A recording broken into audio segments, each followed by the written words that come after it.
नमस्कार सर, मेरा नाम राजू है। आज का टॉपिक है म्यूचुअल फंड में एनएवी कब कब देखना चाहिए।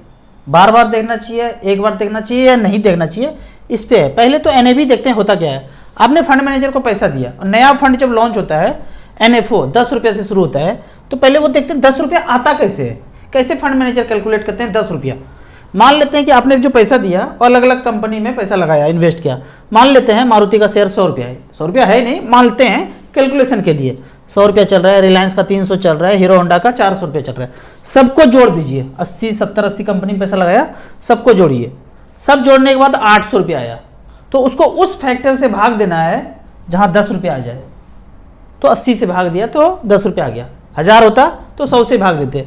इस केस में 80 से भाग दिए। ये फैक्टर हमेशा कांस्टेंट रहेगा, आज भी, कल भी, साल भर के बाद भी, 10 साल के बाद भी, 50 साल के बाद भी ये फैक्टर 80 जो है कांस्टेंट रहेगा। तो 10 रुपया इसे आ गया। तो अब बोलेंगे एनएवी 10 रुपया, 10 रुपया, 10 रुपया।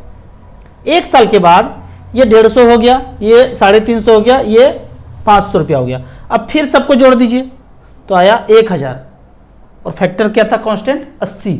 80 से डिवाइड करेंगे 12.5 रुपया आ गया। यानी 10 का चीज 12.5 रुपया हो गया तो 25% का इजाफा हो गया। ठीक उसी तरह जब जोड़ने के बाद, अगले साल जोड़ने के बाद वो 10 रुपया से गिर के 9 रुपया अगर आ जाता 80 से भाग देने के बाद, तो 10% का गिरावट हो गया। ऐसे ही चलता है। तो साल दर साल देखेंगे, देखते देखते देखते निप्पॉन ग्रोथ फंड का एनएवी देखेंगे तो 2000 चल रहा है। मतलब जो फैक्टर 95 में फंड मैनेजर ने फैक्टर तय किया था, उस फैक्टर से आज भाग दे रहा है। तो एनएवी का रेट जो कभी 10 रुपया हुआ करता था 1995 में, आज 2000, 2200 फैक्टर देने के बाद आ रहा है। तो एनएवी का रेट 2200 उसका चल रहा है। लेकिन ये ताम झाम में पढ़ने का जरूरत नहीं है। आप पूछेंगे एनएवी कब देखना चाहिए, कभी नहीं देखना चाहिए। आपने जब तय कर लिया, एएम वाइज सेलेक्ट कर लिया, यहाँ पे ऐसे गए और सेलेक्ट कर लिया am wise, equity small cap, पिछले 10 साल में 12 लाख रुपया प्लॉट फ्लैट लेना चाह रहे थे, हम यहाँ पे वीडियो देख के कर दिए।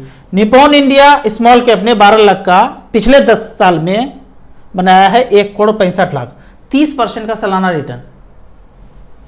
अभी तक ऐसा हुआ है पिछले 10 साल में, आगे होगा कोई नहीं जानता है। एचडीएफसी स्मॉल कैप ने 12 लाख का बनाया है 87 लाख रुपया, पिछले 10 साल का बात है ये। एचडीएफसी दूसरे पे आ गया, एसबीआई तीसरे पे आ गया। काफ़ी जमाने से एसबीआई ऊपर हुआ करता था, कोहली शतक पे शतक मार रहा था, अभी डाउन हो गया, कोई दूसरा आ गया, कोई तीसरा आ गया। इसीलिए बोलता हूँ डाइवर्सिफाइड करके लगाना चाहिए। एसबीआई स्मॉल कैप ने 12 लाख का बनाया है 1 crore 39 lakh. DSP small cap ने बनाया है 12 लाख का 1 करोड़ 26 लाख। कभी जमाने में ये टॉप पे हुआ करता था, वो चलते रहेगा ऊपर से नीचे तक। 5वां है Kotak small cap, Franklin small cap. ये 5-6 में ऊपर नीचे करके आप लगा दीजिए, कुछ भी देखने की जरूरत नहीं। अल्फा, बीटा, गामा पढ़िए आप, एनएवी देखिए आप, कोई दिक्कत नहीं है, लेकिन जरूरत नहीं है। आपका पैसा ऐसे भी बढ़ता रहेगा। तो एनएवी म्यूचुअल फंड में देखने का जरूरत नहीं। जो लोग शेयर खरीदते हैं ना, 9 से 3 बजे तक टीवी पे, मोबाइल पे उसका प्राइस देखते रहते हैं, किस स्टॉक में पैसा इन्वेस्ट किया है। इससे ज़्यादा अच्छा है कि वाइफ को, बीबी को देखिए, उतना देर तो ज़्यादा फायदा होगा। हमने तो कभी एनएवी नहीं देखा, कभी कोई शेयर का प्राइस, शेयर तो खरीदे ही नहीं है, एनएवी भी कभी नहीं देखा। कभी गिनते तुक्के कहीं पे देख लिया, 1000-2000 चल रहा है, ये नहीं कि एनएवी देखते, कोई मतलब नहीं है एनएवी का। अब कुछ कमेंट्स का बात करते हैं। कमेंट्स में यहाँ पे पूछा गया है कि बेंगलोर जैसे सिटी में रहते हैं, 30 से 50 हज़ार रुपया मंथली रेंट जाता है, 20 साल तक रेंट पे रहूं या अपना फ्लैट खरीद लेना चाहिए। तो इस पे है, अगर आप 30 से 40 हज़ार के घर में रेंट पे रह रहे हैं ना, बेंगलोर जैसे शहर में, तो आपका वो घर 2 करोड़ रुपया का है। और 2 करोड़ का ईएमआई अगर देखेंगे बढ़िया से, खोपड़ी का ब्लूटूथ ऑन करके, तो 2 करोड़ का ईएमआई 20 साल तक लेंगे 9% के दर से 1,80,000 तक जाएगा। 1,80,000 तक जाएगा पर मंथ। अरे राजू भैया, उतना तो इनकम ही है अपना, तो कैसे खरीदेंगे? उन पैसों को काउंट मत कीजिए जो बाबूजी दादाजी के तरफ से आया है, उन पैसों को भी काउंट मत कीजिए जो बीबी जी के पापा जी ने दिया है। नहीं काउंट करना है भाई, अपना काउंट करना है। ये नहीं कि 1 करोड़ रुपया तो बीबी जी के पापा जी ने दे दिया और मैं तो 70 लाख रुपये लगा रहा हूं, घर हो गया अपना।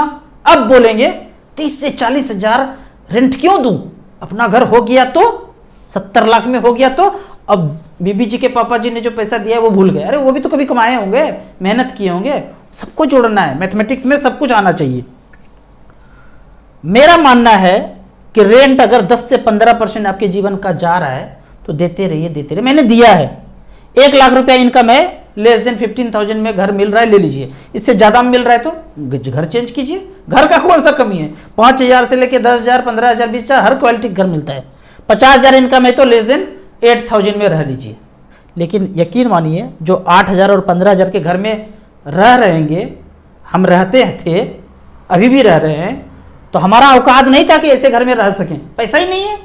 वो पैसा होगा तब ना, लोन लेना नहीं है मुझे। तो आपके क्वेश्चन का जवाब यही है कि आप रेंट पे रहिए, इतना ज़्यादा पैसा लग रहा है, अगर अच्छा खासा इनकम है तो रहिए, बगल में ऑफिस है तो रहिए, लेकिन इतना इनकम नहीं है तो घर चेंज करके थोड़ा कम में ले लीजिए, या फिर पहले से बहुत ज़्यादा पैसा है बाप दादा का पैसा है, फिर लगा दीजिए ना, कोई दिक्कत नहीं है। लेकिन EMI पे नहीं लेना है, 1 लाख, 1.5 लाख, 1.25 लाख, इस तरह से EMI नहीं देना है। करना ये चाहिए 90% लोगों को 15% तक आप रेंट दीजिए और 85% जो पैसा बचे अपने लिए खर्च कीजिए और उसको इन्वेस्ट कीजिए थोड़ा थोड़ा पैसा। लेकिन होता यहाँ उल्टा है, 60 से 70% EMI में चला जाता है और 30 से 40% जीवन यापन करने के लिए बचता है। ऐसे लोग फ़ोन करते हैं कि थोड़ा सा पैसा बताइए ना कहाँ लगाऊं। पैसा बचता नहीं है, कभी नहीं बचेगा। आप ऑलरेडी फंस चुके हैं, 60-70% फंस चुके हैं, तो 1-2 हज़ार का SIP चलाते रहिए, इससे ज़्यादा नहीं आकांक्षा कर सकते हैं। वो घर देख के समझिए कि आप करोड़पति अरबपति हो गए हैं, ज़रूरत पड़ने पे उसको बेच नहीं सकते हैं। जब इन्वेस्ट मतलब होता क्या है, लोग बोलते हैं कि घर में इन्वेस्ट किया, कितना बेवकूफ़ी वाला बात है। क्या मतलब है इसका कि ज़रूरत पड़ने पे आप उसको बेच देंगे? नहीं बेच सकेंगे। तो घर इन्वेस्टमेंट होता ही नहीं है। मम्मी पापा इन्वेस्टमेंट होता है क्या? नहीं होता है। घोड़ा, गाड़ी, कार इन्वेस्टमेंट हो सकता है, वहाँ से आप पैसा जनरेट कर सकते हैं, घर से पैसा जनरेट नहीं कर सकते आप, तो उसको इन्वेस्टमेंट नहीं बोलना है।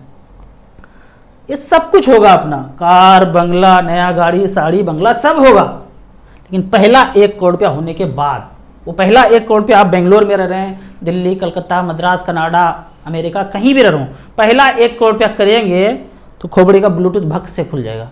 क्या करना है पता चल जाएगा, क्या नहीं करना है वो भी आपको पता चल जाएगा।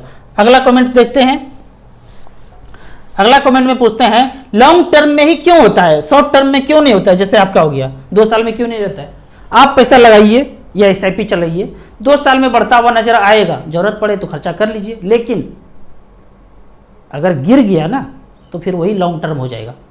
आप घुसे नहीं हैं तो इसीलिए ये बहकी बहकी बातें कर रहे हैं। म्यूचुअल फंड जब चलाएंगे, जब गिरेंगे, तब पता चलेगा कि लॉन्ग टर्म अपने आप हो जाता है, करना नहीं पड़ता है, अपने आप हो जाता है। अगर खोपड़ी का ब्लूटूथ ऑन हो गया तब तो आप करेंगे ही करेंगे, नहीं करेंगे लॉन्ग टर्म तो मार्केट अपने आप कर देगा। एक बार जब गिरेगा तो लगेगा कि अब इसी को लॉन्ग टर्म बोलते हैं।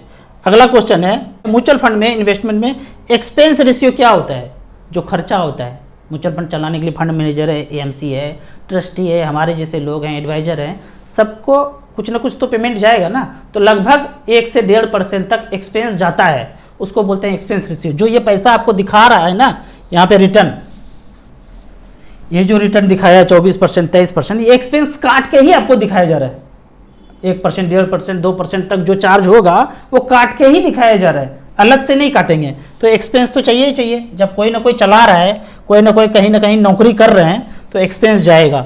दूसरा क्वेश्चन है, अल्फा, बीटा, गामा क्या होता है? अल्फा, फंड मैनेजर इंडेक्स से कितना अच्छा रिटर्न दे पाया। इंडेक्स ने 12% का रिटर्न दिया, फंड मैनेजर ने 15% का रिटर्न दिया, तो 3% को अल्फा बोल दिए। बीटा, मार्केट के वोलेटिलिटी को बीटा बोलते हैं। रोलिंग रिटर्न माइनस में क्या मतलब होता है? ये रोलिंग रिटर्न ज़्यादा कुछ मायने नहीं है। मान लेते हैं ये चालबाजी है, एक्चुअली चालबाजी समझ लीजिए। इस साल मान लेते हैं कि मार्केट ने -10% का रिटर्न दिया। अब हमारे जैसे बंदे को चालबाजी करके इसको छिपाना है कि -10% रिटर्न नहीं हुआ, तो क्या बोलेंगे? इस साल का रिटर्न -10, पिछले साल का रिटर्न +20 और उसके पिछले साल का रिटर्न +30, तो 30, 20, 50 में -10 चला गया, बचा कितना? 40। तो 40% डिवाइडेड बाय 3 लगभग 13-14% का बोल देंगे रोलिंग रिटर्न, एवरेज निकाल देंगे। क्यों? चालबाजी करना, ये छुपाना है, -10%। अरे आज से पीछे 3 साल का रोलिंग रिटर्न 12-13% था। माइनस में बोलने से अच्छा लगता है ना, तो चालबाजी है ये। रोलिंग रिटर्न देखना नहीं है आपको, जब भी देखना है एनुअल रिटर्न, एक्चुअल फिगर बताता है। भाई इस साल कितना दिए, पिछले साल कितना दिए, उसके पिछले साल कितना दिए, एनुअल रिटर्न देखिए, कंपाउंडिंग CAGR देखिए। क्या म्यूचुअल फंड इन्वेस्टमेंट में माइनस चला जाता है? बिल्कुल जा सकता है। आज आपने सोना खरीदा 1 लाख का, 1 महीने के बाद वो 95,000 का दिख रहा है, तो 5,000 लॉस हो गया। उसी तरह म्यूचुअल फंड में आप 1 लाख रुपए लगाए, 95,000 हो सकता है, तो माइनस में गया। 95,000 तक अगर चला गया, वहां से मार्केट रिकवर करेगा तो ही पैसा आपका बढ़ेगा। उस 1 लाख का कोई मतलब नहीं है। जो पैसा दिख रहा है, आज 95 दिख रहा है, आज 90 दिख रहा है, इस 90 पे अब मार्केट बढ़ेगा तो ही पैसा बढ़ता हुआ नजर आएगा। पीछे 1 लाख का कोई मतलब नहीं है। आज जो मार्केट में पैसा दिख रहा है वही मतलब है। आगे मार्केट रिकवर करता जाएगा तो पैसा बढ़ता जाएगा। वीडियो में म्यूचुअल फंड बीट करने, इन्फ्लेशन 1 करोड़ का वैल्यू 10 साल के बाद क्या होगा। इन्फ्लेशन का हमेशा क्वेश्चन पूछा जाता है कि आप इन्फ्लेशन पे क्यों नहीं बात करते हैं। आप कुछ भी कीजिए, bank, post office, LIC, insurance, कुछ भी कीजिए, उस हर जगह पे इन्फ्लेशन है ना, हर जगह पे है। म्यूचुअल फंड में भी है, हर जगह पे। जो हर जगह पे है उसका मैं चर्चा करता नहीं हूं, लेकिन फिर भी बार बार पूछते हैं तो बताते हैं कि इन्फ्लेशन का चक्कर क्या है। मान लेते हैं कि आप 15-15 हज़ार पर मंथ का SIP करते हैं, मार्केट में करते हैं, और 15% का रिटर्न दिया तो 27 लाख जमा हुआ, 1 करोड़ रुपया बन गया। लेकिन यही पैसा आप बैंक, पोस्ट ऑफिस, सेपर, सेपेस जगह करते और 7% का रिटर्न होता तो 47,82,000 मिलता। लगभग इन्फ्लेशन भी अगर 6% का होता और यहाँ आप सेफर में लगाए होते तो 47 के जगह इन्फ्लेशन में 43 हुआ, तो इन्फ्लेशन के रिस्पेक्ट में 4-5 लाख रुपया आपका बढ़ गया। लेकिन मच फंड अगर 12% भी रिटर्न दिया होता तो आपका 75 लाख रुपये बनता है। तो इन्फ्लेशन लगभग आपका बैंक, पोस्ट ऑफिस का रिटर्न है। लेकिन म्यूचुअल फंड में जो पैसा थोड़ा सा जाता है वो इन्फ्लेशन के काट के जो ग्रोथ होगा वो एक्स्ट्रा होगा।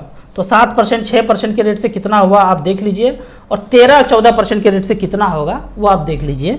तो इन्फ्लेशन हर जगह पे है, इसलिए मैं उसका बात नहीं करता हूँ। अगर यहाँ से कोई अच्छा रिटर्न देने वाला होता 20%, 25%, तो वो ज़्यादा अच्छा होता, और वो कांस्टेंट होना चाहिए, सस्टेनेबल होना चाहिए। ये नहीं कि एक बार दिया और पैसा भूम हो गया, खत्म हो गया। म्यूचुअल फंड का एक ट्रैक रिकॉर्ड है 25-30 साल का कि आपको 15 से 20% का रिटर्न लंबे समय में मिला है। आपको इसी तरह म्यूचुअल फंड के बारे में और कुछ जानना है, इन्वेस्टमेंट के बारे में जानना है, तो इस नंबर पे मुझे व्हाट्सएप कर सकते हैं। आप इसी तरह कमेंट्स में क्वेश्चन पूछते रहिए, मैं इसका जवाब देता रहूँगा। आपको म्यूचुअल फंड में पहली बार शुरुआत करना है तो एसेट प्लस का बेहतरीन ऐप है, ऑनलाइन जाके रजिस्ट्रेशन कर सकते हैं। मिनिमम 100 रुपया का इन्वेस्टमेंट कर सकते हैं, मैक्सिमम का म्यूचुअल फंड में कोई लिमिट नहीं होता है। वीडियो अच्छा लगे तो व्हाट्सएप यूनिवर्सिटी में दोस्तों के बीच इसे जरूर शेयर करें। यूट्यूब पर देख रहे हैं तो लाइक एंड शेयर जरूर करें। Thank you so much.